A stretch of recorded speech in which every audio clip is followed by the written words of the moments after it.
In order to seduce my celibate brother, I secretly drugged his drink. However, suddenly a barrage of bullet comments floated in front of my eyes. No need for drugs, he is super into it. Baby!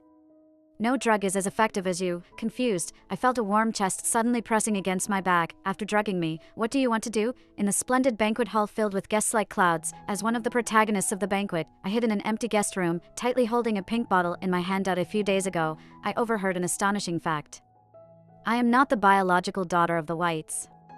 And I thought my brother, Jack, was going to announce this at today's banquet, completely expelling me from the Whites. An hour later, the fake heiress would be embarrassingly driven away in front of everyone, just like a stray dog. In an hour, I would be homeless, former loved ones became strangers overnight, friends in the circle mocked and attacked me. Eventually, I ended up on the streets, alone and helpless. Imagining my lonely and dismal fate, I grew increasingly sorrowful. Wrapped in a blanket, I cried on the bed all night, feeling like a weed unloved by the earth. After much contemplation, I finally came up with a risky plan to seduce Jack. Now that only he had discovered this, as long as he kept quiet, I could continue to stay at the Whites. Ignoring the hustle and bustle of the guests outside, I unscrewed the cap of the pink bottle. Sweating palms, accelerated heartbeat. Just as I was about to pour it into his drink when suddenly a string of incomprehensible words floated in front of me. No need for drugs, he is super into it. Baby! No drug is as effective as you, what's going on? Startled, I almost spilled the drug. Who is super into it? Could it be referring to Jack? What kind of joke is this? He's about to completely kick me out of the Whites, he practically hates me, and what's the deal with that last half sentence? It looks really ominous. Half dubious, half hesitant, in adherence to my conscience, I silently closed the open bottle. Forget it, let's see how things play out. I turned to leave, but suddenly noticed that the door, which should have been locked, was now quietly ajar. A familiar tall figure stood at the door, gazing at me for an unknown duration. When he saw me turn around, the person slowly spoke. Wendy, what are you doing? Jack reached out to support the door frame, gazing deeply at me. With his usual gentle smile on his face, he extended his hand towards me. Give me what's in your hand. Seeing me unmoving, Jack sighed. He unbuttoned his suit jacket, loosened his tie, and closed the door with his other hand. I suddenly felt something was amiss, and before I could escape, it was too late. Jack quickly restrained me from fleeing, holding my wrist and taking the small bottle from my hand. His slender fingers slowly toyed with the pink glass bottle. Tell me, what is this? It's not for you to ask. You poured strawberry juice yourself, pretending it's medicine, and even tricked Wendy into giving you 100,000. Seeing she didn't drug you, she rushed in here in a panic. I was stunned. I was speechless. 1,000 words condensed into one sentence in my mind. Scammer. Return the money. Seeing me in a daze, Jack furrowed his brows slightly. After a moment, he faintly released my wrist. Forget it, I have other matters. As he spoke and turned to leave, I relaxed, watching his retreating figure. Suddenly, a flash of insight crossed my mind. Could it be that what Jack mentioned was about revealing my true identity? No! I took a stride forward, grabbed Jack's arm. Don't go. The bullet comments said he likes me. Although I don't know if it's true, at least I can try. I had planned to seduce Jack, even though the drug was now gone, but desperate times call for desperate measures. I embraced his waist with both hands from behind, holding him tightly, and pleaded earnestly. Brother. Don't leave. Just because the wife takes the initiative to hug, I'm not that jealous. If the wife doesn't hug me, it's okay, it's not necessary for the wife to hug me. Can't she hug me? Did Jack really smile? Unable to resist my curiosity, I released my arms, turned in front of him to see his expression. At this moment, voices of a man and a woman were faintly heard from outside the door. The man seemed flustered. Winnie, listen to me explain. The woman, choked with tears, responded, I won't listen. This was followed by the sound of bustling footsteps in the corridor, indicating that the two people were chasing each other. How come the voice sounded like my engagement partner, Kenny, and my school junior, Winnie, who were about to be engaged at the banquet? I instantly forgot what I was planning to do earlier, subconsciously took a few steps towards the door, attempting to eavesdrop. Just as I cracked the door open, the person beside me firmly shut it. Where are you going? Looking for your fiancé? Jack, contrary to his previous calm demeanor, forcefully pressed me against the door, his gaze intense. Wendy, we're not done talking yet. What do you want to do after drugging me? Like this? He gently smiled at me while holding my wrist and pulling it up. Or like this? With one hand, he undid his tie and bound my hands together, tightening the knot. The fabric rubbed harshly against my wrists.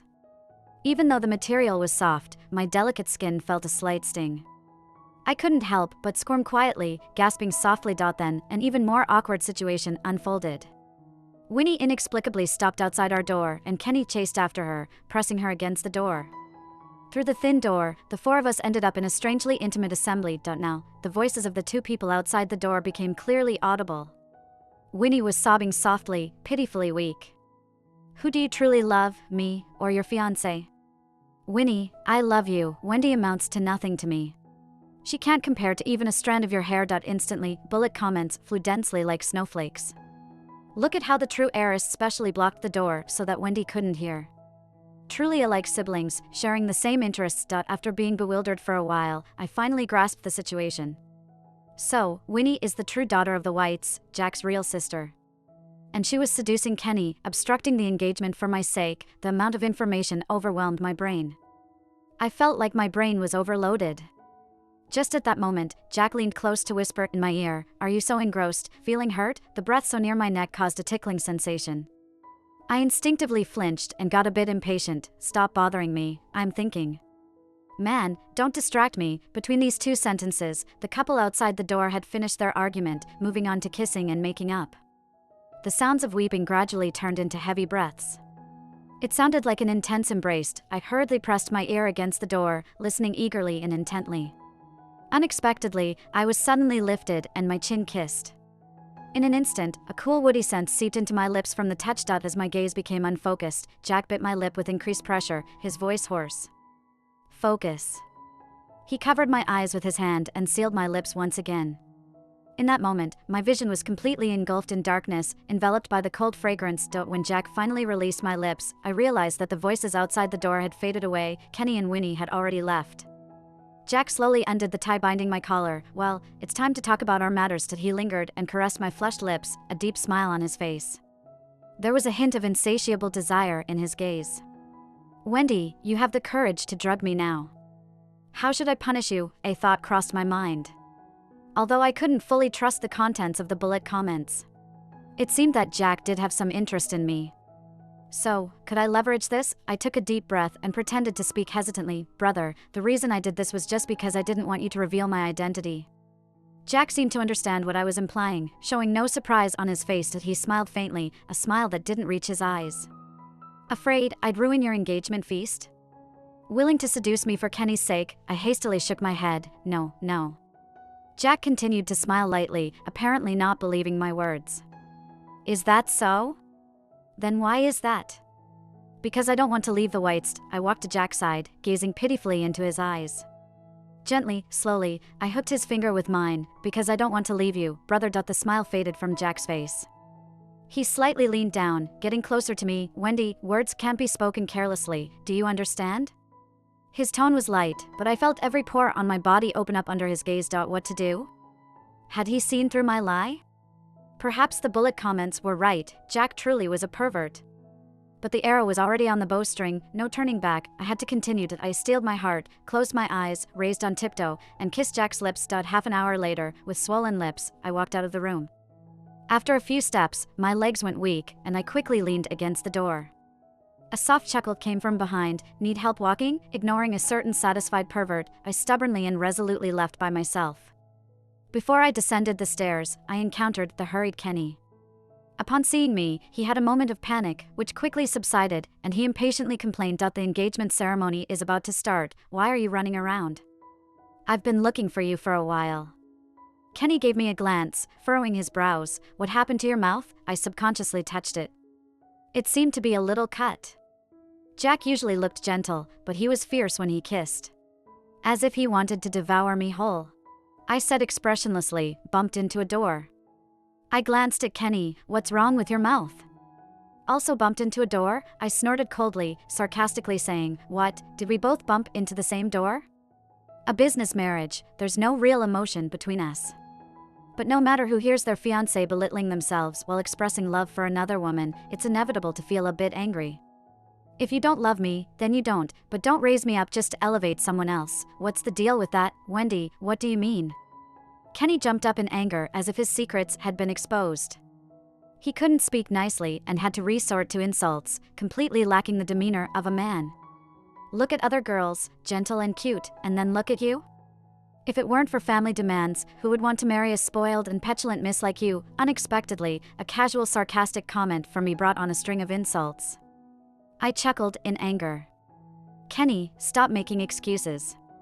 As I heard my words, Kenny's face turned red, muttering incomprehensibly. Before he could spew out dirty words, I gave him a slap in the face. With Jack's assurance, the crisis of my identity being exposed was temporarily averted. Now, I can continue to act as the willful princess of the whites. Call me spoiled and petulant? Then I'll show you. I decisively cut off his next words. The world suddenly became quiet. Kenny, dumbfounded, covered his face, staring at me in disbelief. You? Before he could speak, a sudden scream came from beside us. What are you doing? I followed the voice and saw Winnie, wearing a white dress, staring at us in shock. Her gaze shifted from Kenny's swollen cheeks to my swollen palm, swaying as if she was about to faint any moment. Tears welled up in Winnie's eyes as she pitifully said, "How could you?" Thinking Winnie was speaking to him, Kenny immediately spoke softly, "It's okay, Winnie, don't worry, Before he could finish, Winnie, contrary to her fragile image, swiftly ran to my side. She delicately took my hand, full of compassion. "Wendy, how could you hurt yourself like this? Does it hurt? Let me blow on it for you." She cherished blowing on my swollen palm tenderly. The gentle breeze blew over my palm, cool and soothing. Glancing at the comments, I felt my scalp tingle. I was just about to refuse Winnie's kindness with a smile. Suddenly, a well-defined hand reached out from the side, separating me and Winnie. A diamond cufflink glinted slightly. Jack decisively took my hand from Winnie's and smiled gently. "Blowing wind may not work, let me rub it for Wendy." Was Winnie upset? It's hard to tell, isn't it? I looked at the tearful Winnie with puzzlement. Since Jack took my hand away, tears immediately filled her eyes as if she were a fragile flower battered by wind and rain. Winnie looked at me tenderly, seeming on the verge of tears. "I'm sorry, Wendy, I just care about you too much."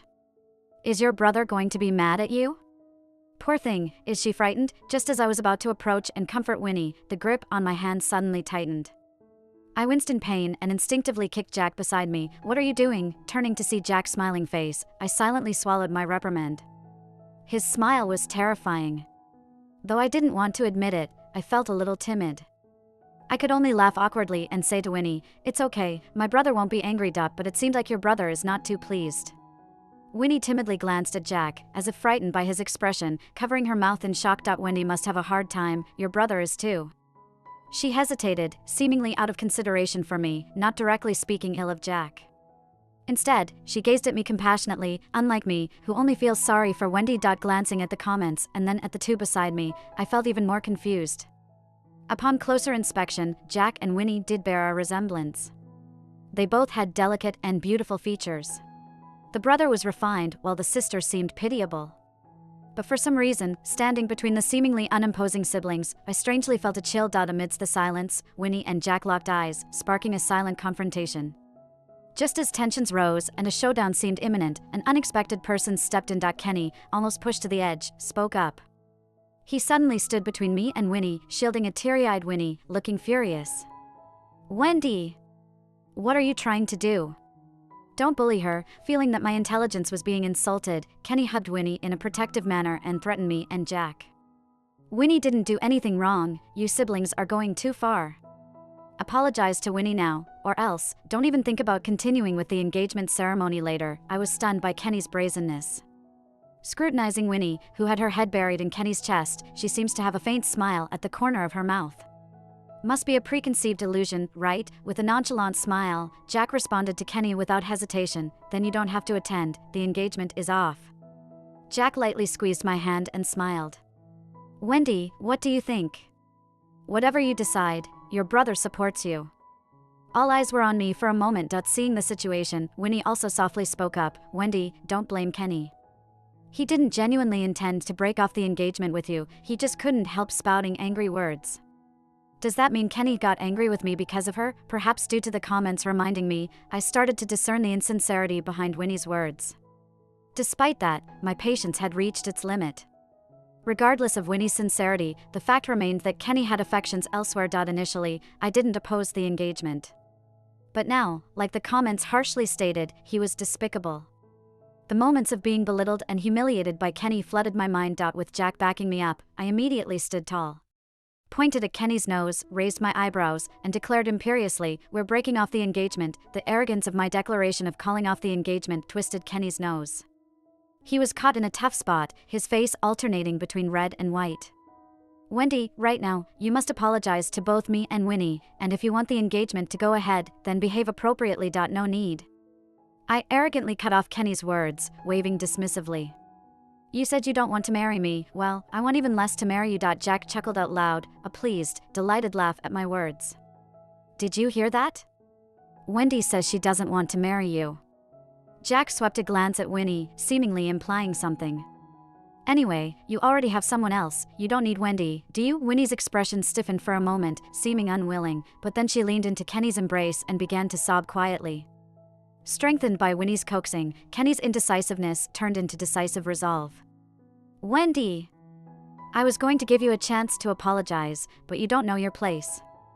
Our engagement is off, even if you beg, it's no use." Unfortunately, after both sides agreed to cancel the engagement ceremony, Winnie clung tightly to Kenny, fearing his regret, and dragged him away from the event hastily. With the lively scene gone, I too prepared to leave, lacking enthusiasm. However, Jack grabbed my arm. "Wendy, I've helped you break off the engagement you didn't want. What will you give me in return?" He gently, slowly curled his finger around mine, reminiscent of my earlier actions. In a soft tone, he said, "In a couple of days, come to my room at night, let's talk properly." In Jack's smile, my face suddenly flushed, and I nervously nodded. "I'll come, big brother." But going was out of the question. That night, once I arrived home, I immediately started packing my bags. Originally, I thought I was just an ordinary heiress of a wealthy family. But after reading the comments, I realized that everything was not as I had imagined. The real area of low intelligence was me. I withdrew, not daring to fantasize about controlling Jack. With deep family schemes, I had to run away from home. I stood perplexed in the 200 square meter walk-in closet, torn. Couldn't bear to leave this, yet couldn't bear to leave that. Ultimately, I packed up 2 large suitcases. In the dead of night, I laboriously carried the luggage downstairs. With the night silent and the villa dark, as I reached the door, my scalp tingled. Stiffening in place, I couldn't bring myself to turn around and look. But even without looking, I couldn't stop what was about to happen. Suddenly, the lights came on. In the bright light, a gentle voice came from behind me. "Wendy, where are you off to?" I stuttered. I'm just going out to play for a few days, and I'll be back. Where to go? With whom?" Faced with the soul-searching question, my mind spun wildly. Winnie likes me, right? She should help me lie, shouldn't she? An idea popped into my head. I'll go play with Winnie, the junior student, and stay at her place for a few days. When Jack heard my answer, he didn't respond for a while. His face looked strange, staring at me with a peculiar expression. "Wendy, you dare not live with me under the same roof, yet you dare to go to her?" Jack said with a smile that was not quite a smile. "You think she's safer than me?" A shiver ran down my spine. I immediately dismissed the idea of going to see Winnie. Seeing me standing there dejectedly, Jack sighed. He took off his own keys and handed them to me. "Forget it, if you're so eager to go out, I have an empty apartment, you can stay there." He pulled out his phone, called a driver to come pick me up. "It's too late, it's not safe for you to take a cab alone." "I won't go, so you won't worry." With that, Jack picked up my suitcase and walked straight out. I stood there, somewhat dazed. Jack walked alone towards the dark outdoors, his figure appearing somewhat gaunt in the enveloping darkness. His shirt sleeves rolled up just below his elbows, his forearm muscles tense, the lines smooth. I recognized it, that was the outfit he wore at the banquet. It seemed like he had just come back from the banquet not long ago, solved the marriage alliance matter for me, and then encountered me leaving home. Throughout it all, Jack had been confident and smiling, handling everything with ease. What was he thinking? Jack turned back and called out to me, "Let's go, Wendy, brother, what's wrong?" Looking at the person in front of me with a gentle smile, I suddenly felt a bit disheartened. Putting medicine in my drink or running away from home seemed to have no meaning. Jack knew everything, I couldn't hide anything from him. But I had never really understood him. I stood in the doorway, stubborn. You know everything, I can't deceive you, can I? Jack turned around and carefully observed my expression for a moment. He seemed to sense that something was off. After a moment, he nodded. Yes. But... Jack smiled, putting down the suitcase and walking closer to me. He reached out and ruffled my hair. But it's okay, I'm willing to let you deceive me. Hide or tempt, as long as it's you, you can do anything. In the light of the hallway, his eyes that drew closer sparkled like little stars. A kiss landed lightly on my forehead. Tender, gentle. Because I like you, Wendy. Even as I sat in the apartment, my heart was still racing. My face was flushed, and my lips were curled upwards. It seemed like my love-struck brain was about to explode. I covered my face and rolled around on the bed for a while before falling into a drowsy sleep. These serene days didn't last long. Over a month later, an unexpected visitor showed up at the door of the apartment. What are you doing here? Kenny and I stared at each other in surprise. Where's Jack? Isn't this his apartment? Compared to the villa at home, this apartment was closer to the White's company, and Jack would often stay here overnight. But how did Kenny know about Jack's personal habits? As far as I knew, they had no private friendship. Did Kenny secretly inquire about Jack's whereabouts? I was puzzled. My brother isn't here. Kenny grabbed his hair as if trapped. He paced back and forth, then suddenly came up to me and grasped my shoulders tightly. Wendy, help me, talk to your brother. I was startled and quickly struggled, let go. But Kenny seemed not to have heard me, his expression urgent and excited. Jack not only cut off the cooperation with our company but also joined forces with our family's rival company to suppress us. Our family's business hadn't been doing well for the past few years. If this continues, my family will go bankrupt for sure. I was ecstatic. Recently, Jack had been missing. Turns out he was busy seeking revenge for me. I reminded with a smile, the cooperation between our families and the White's company was based on our alliance. Now that the engagement is off, the cooperation should rightfully be severed too. Kenny was taken aback, then grew more forceful in his grip on me. Yes.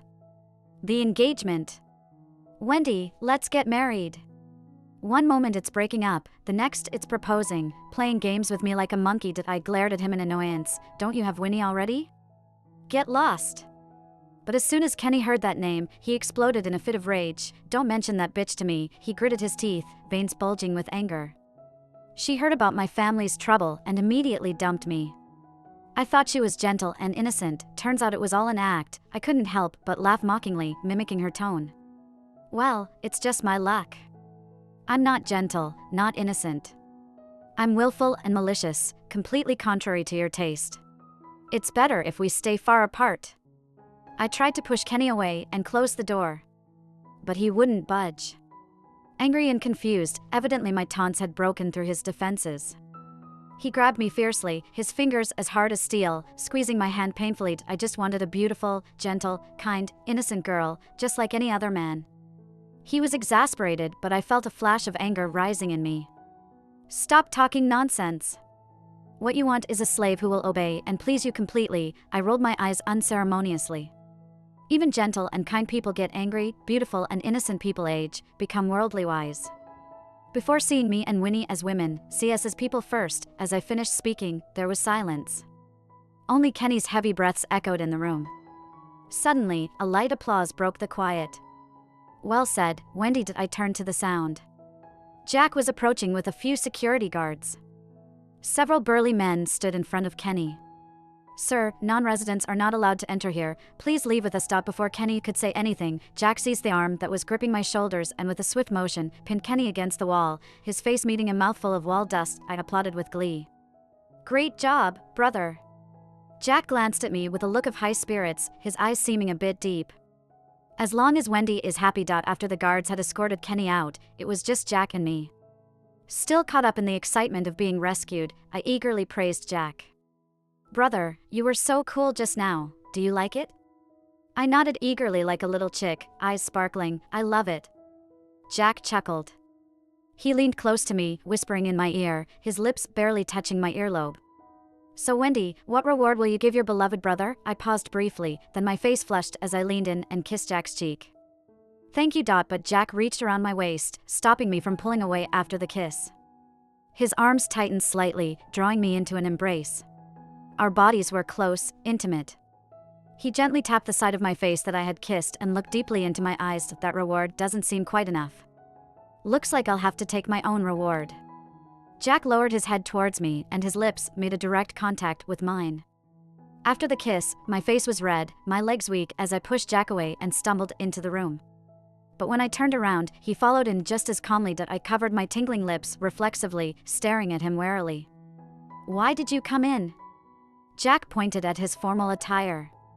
"Just finished a meeting and came straight here. I need to change clothes." With that, he passed by me, entering the bedroom.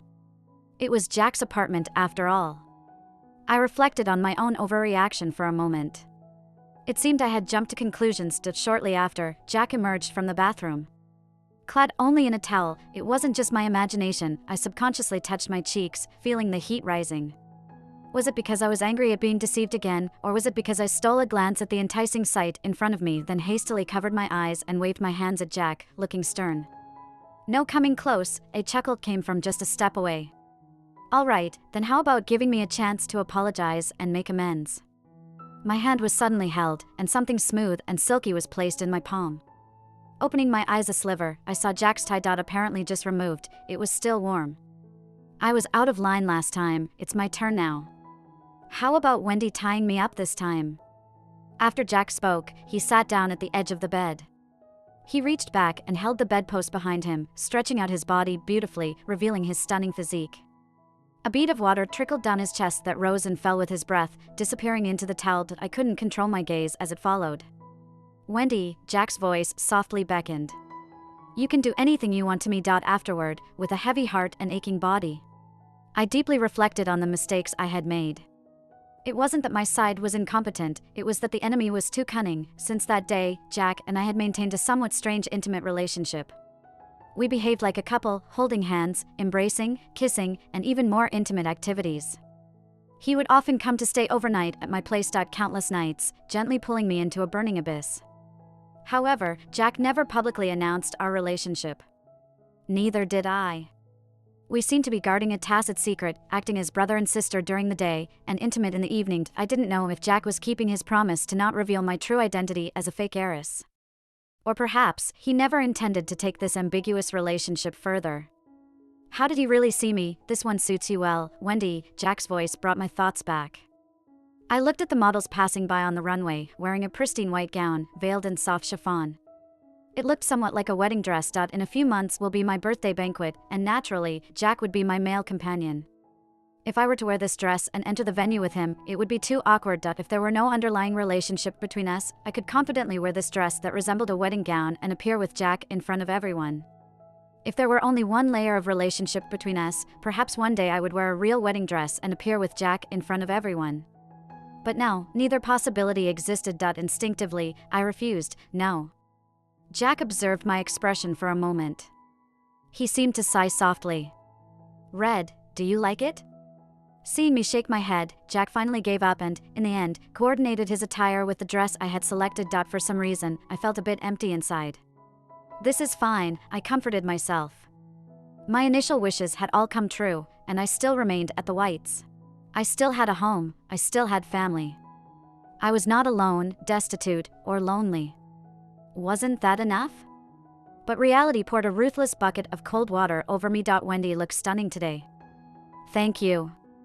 I walked arm in arm with Jack, smiling and greeting the many guests who had come to attend my birthday banquet. Outside the villa, a line of cars was queued up. Inside the banquet hall, people were coming and going, creating a bustling atmosphere. The champagne tower exuded a fragrant, crystal-clear liquid, and the castle-shaped cake was exquisitely charming. This was the birthday banquet that a White's heiress should have. Everything was perfectly splendid. It was almost time, and I was preparing to step onto the stage to give a speech. Suddenly, instead of my video being played on the large screen, a piece of text appeared. It was a genetic test report. Specifically, a report proving that I had no blood relation to Jack. As the words fell into my eyes, they struck me deeply. But why did it appear here? When I read the screen, I felt like I was falling into an ice house, unable to move. The guests had also noticed the screen and were gradually becoming agitated. What's going on? Does it mean that one of the siblings is not a natural-born White? Jack is definitely going to inherit the Whites, there's no doubt about that. Then it must be the sister? I always felt that Wendy looks nothing like the Whites. Hosting such a grand birthday banquet just to make a spectacle for others, I couldn't stop the increasing noise in my ears, standing there at a loss. My hand trembled, almost spilling the drink from the glass. Suddenly, someone grabbed my hand, stabilizing the almost falling cup. Jack smiled at me, his voice gentle. "Wendy, don't be afraid." He firmly held my back. "I'm here." A sharp, piercing microphone noise suddenly rang out. I covered my ears, furrowing my brows harshly as I looked towards the stage. To my surprise, I saw an unexpected person standing up there. Kenny? I could hardly recognize the person holding the microphone on the stage. The former wealthy prince of the Wang family, now with unshaven beard and greasy hair. Kenny pointed the microphone towards the screen, eyes filled with relentless madness. Today, our gathering here is to celebrate the birthday of a fake heiress that came out of nowhere. Wendy. She's not the White's biological daughter, not Jack's real sister. I can still feel the deep hatred in Kenny's gaze, even across the crowded place. Kenny looked at me with a fierce look. She is a vain, malicious, pretentious, despicable person. Let me bless this former the White's little princess, my former fiancé, from now on, to fall into mud, rotten and stink. With those words, the hall was in shock. In an instant, the mixed discussions overwhelmed me. My mind went blank, my body trembling. Only tightly holding Jack's hand barely helped me stand in the countless icy and sharp gazes. The warmth in his palm was the only comfort. It seemed like our fake could not say anything. Kenny smiled without goodwill. If Wendy won't speak, then let Jack say a few words. Isn't it ridiculous for the mighty Whites to not even know if their child is really theirs? Jack stood silently, lips pursed. When Kenny finished laughing, Jack nodded slowly. You are right, Wendy isn't the White's biological daughter. Jack let go of my hand. The smile on his face disappeared. In an instant, my heart sank to the bottom, and my whole body went cold. Brother. In a hurry, I wanted to reach out and grab Jack, like a drowning person reaching for the only straw. But Jack had already taken 2 steps forward, and firmly declared, she is indeed not my biological sister. So, I happen to have something I want to announce publicly. Amidst the curious eyes of everyone, Jack turned to me, slowly bending his knee. Suddenly, I realized what was happening, a mix of disbelief and uncontrollable heartbeats. He took out a velvet box and opened it towards me. A spotlight shone on it, making it shimmer and dazzle.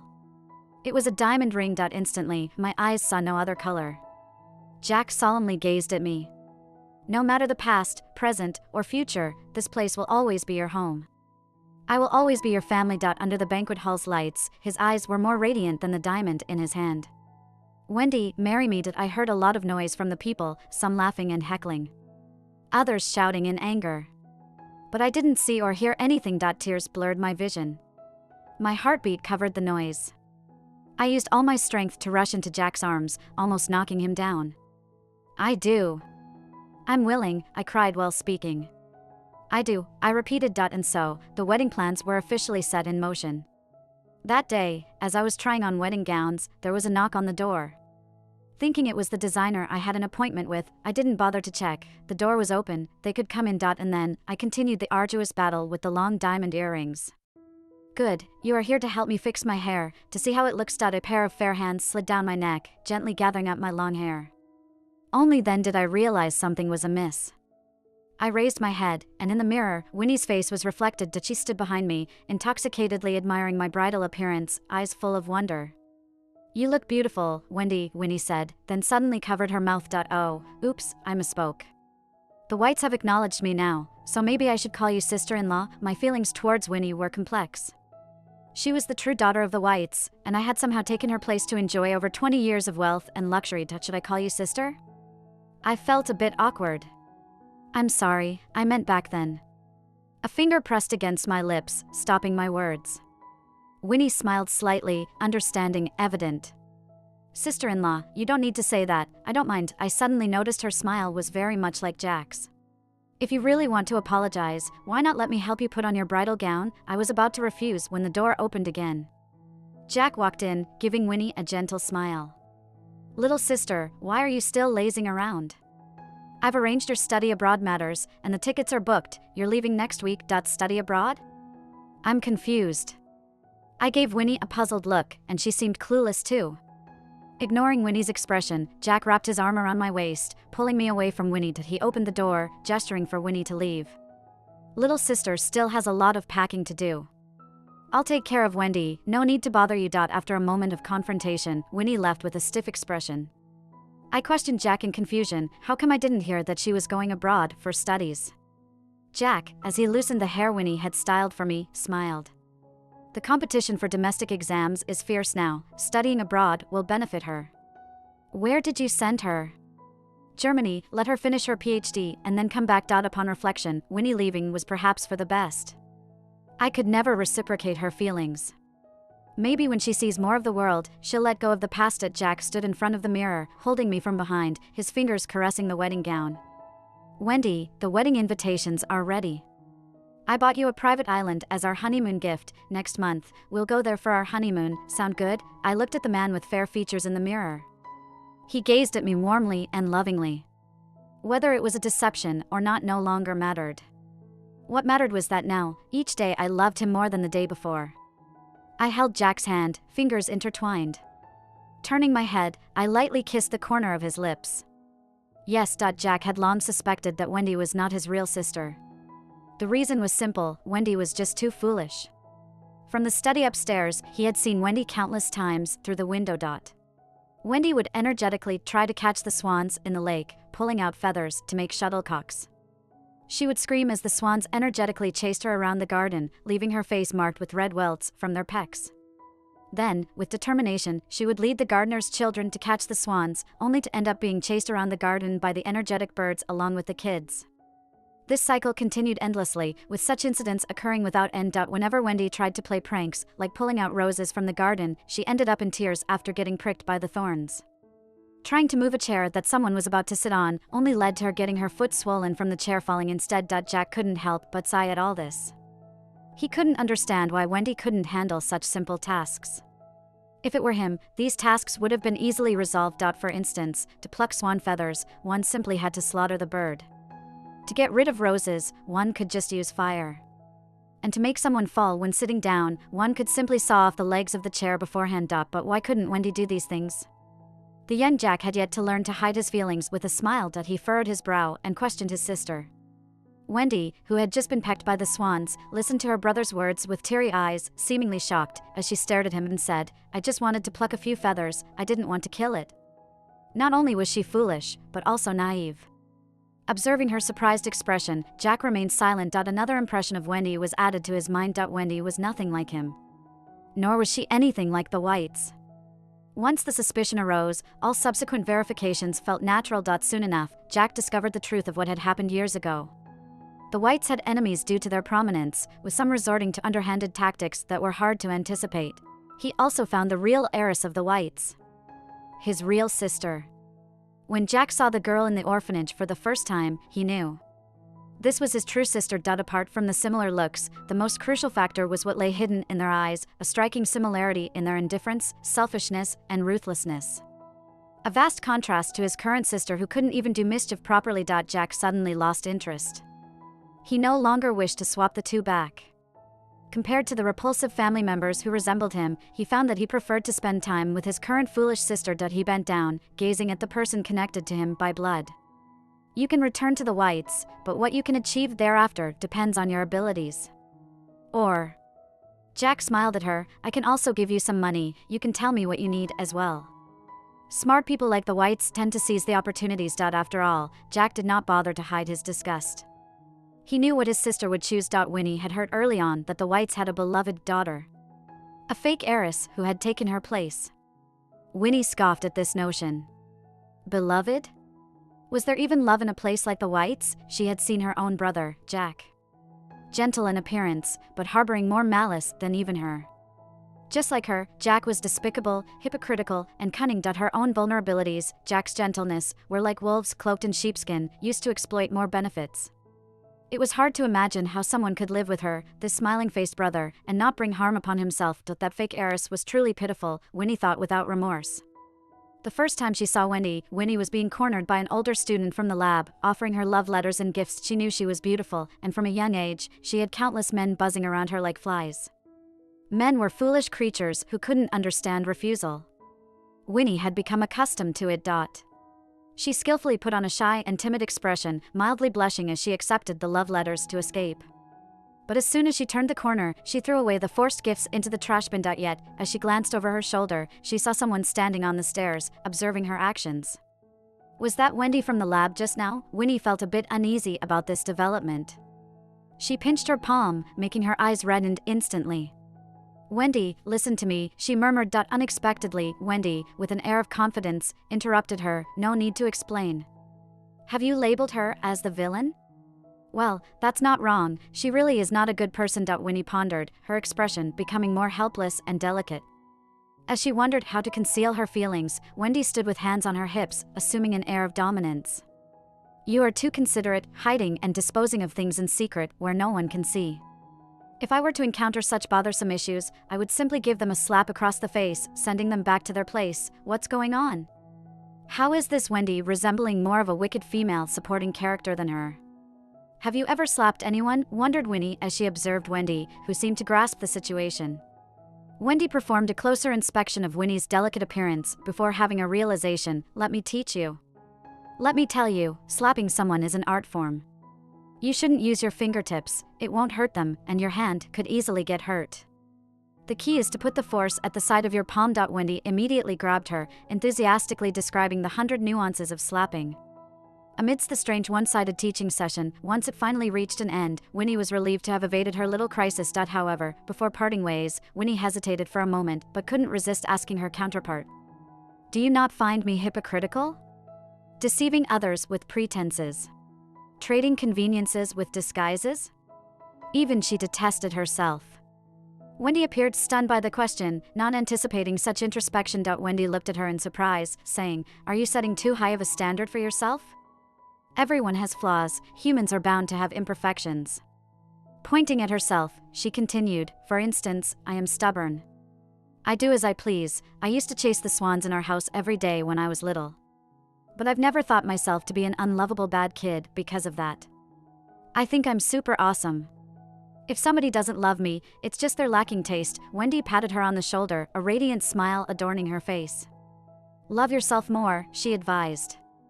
As Winnie watched her walk away, she stood still for a long time. Eventually, she touched the shoulder Wendy had grasped, feeling warmth. That type of enthusiastic, overt, and blatant beauty was entirely different from her, who had grown up in the dark corners. It was truly beautiful and so dazzling that she couldn't look away. If only that beauty could continue to bloom for her, shining brightly upon her forever.